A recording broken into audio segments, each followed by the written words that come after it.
My name is Rachel Keller, and I recently went on a virtual trip to China.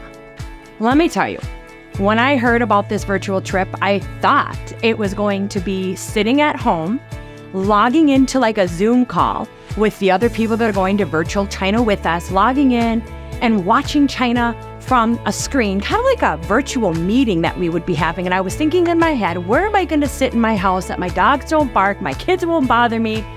How is this going to work?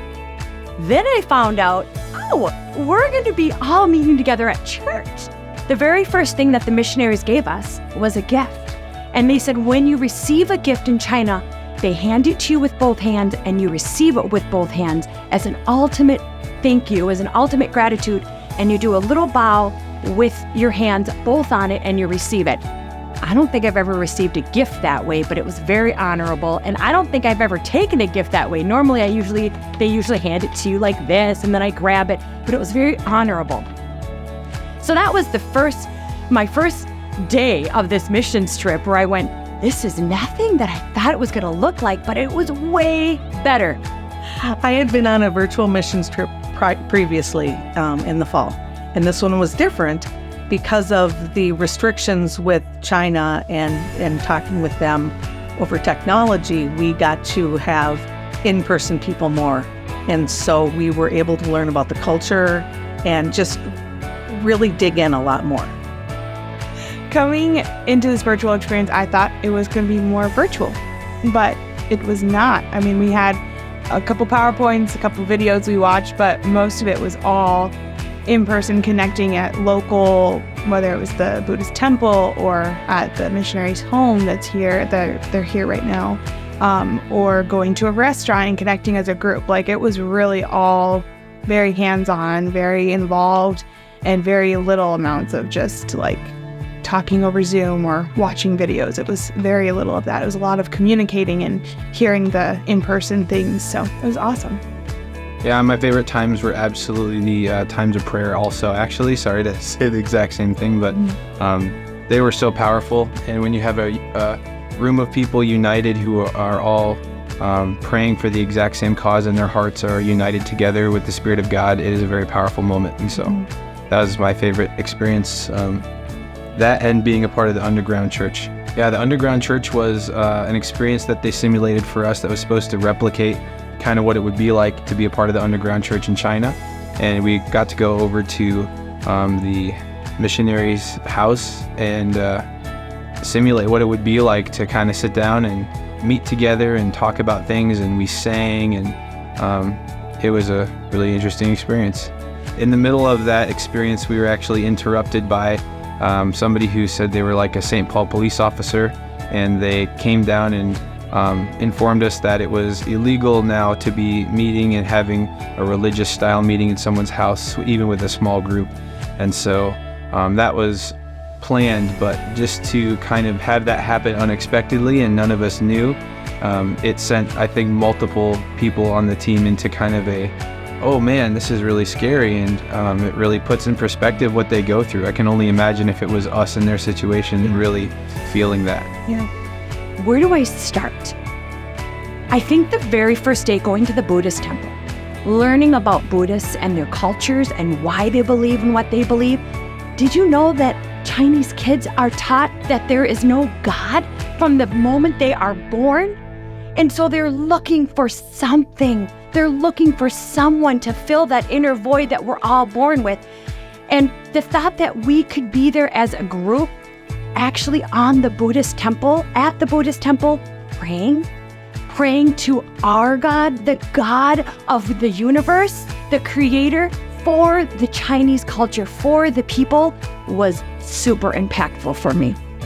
I really liked touring the Buddhist temple and learning about the Buddhist principles from our tour guide.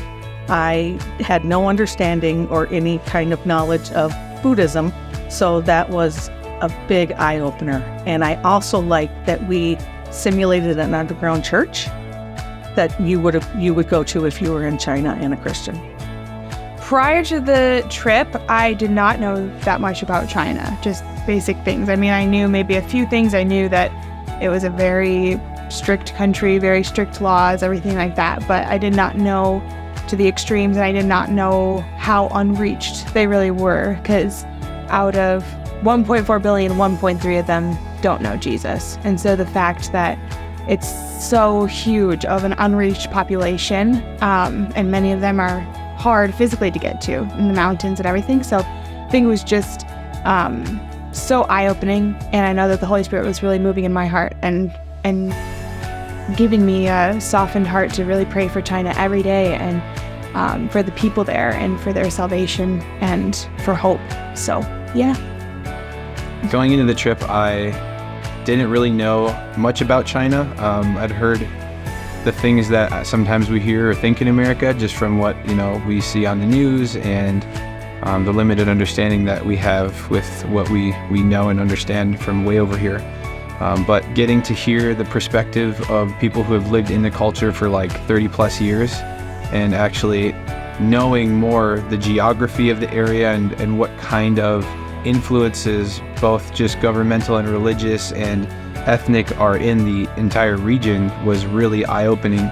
And hearing even some basic history to help understand some of the things that the people of China have gone through. So I've had I've walked away with a much deeper awareness and heart for the people of China and their struggles, and how many of them have never had access to the gospel. They're unreached, and many are even unengaged at all. And so my heart has been deeply changed for them. We're praying every day for them. We just recognize the need for workers to go, because the harvest is plentiful over there.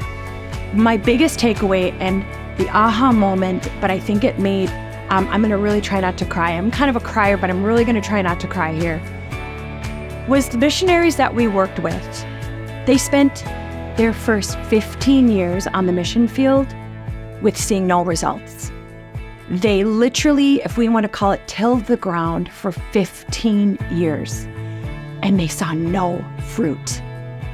That was so impactful for me, because the Lord said, Rachel, would you be willing to go and do something every day that you don't see the big results for?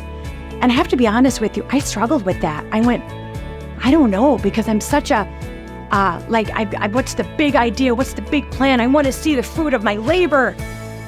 And I struggled with it for a day. And then finally, with tears in my eyes, I said yes.